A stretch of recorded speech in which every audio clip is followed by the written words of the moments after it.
বাচ্চারা ঘুমানোর পরে মা বোনেরা সন্তানের মাথায় হাত রেখে এই দোয়াটি জীবনে একবার হলেও আপনি তার জন্য পড়ুন। কারণ এই দোয়ার বরকত যেই সন্তান জীবনে বাবা মার কাছ থেকে পায়নি, এই সন্তান হচ্ছে পৃথিবীর সবচেয়ে হতভাগা সন্তান। কারণ এই দোয়াটি হচ্ছে এত দামি একটি দোয়া যে রাসূল করিম সাল্লাল্লাহু আলাইহি সাল্লাম আব্দুল্লাহ ইবনে আব্বাস রাদিয়াল্লাহু তাআলা আনহুর মাথায় হাত রেখে নিজে তার জন্য দোয়া করেছেন এবং গোটা উম্মার জন্য শিখিয়েছেন তারা যেন সবাই মিলে তাদের সন্তানের জন্য এই দোয়াটি অবশ্যই করে।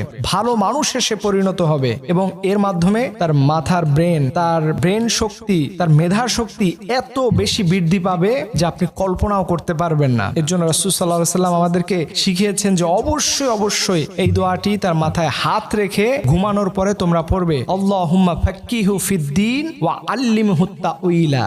এই দোয়াটি আপনি আপনার সন্তানের মাথায় হাত রেখে জীবনে একবার হলে আপনার পড়া উচিত।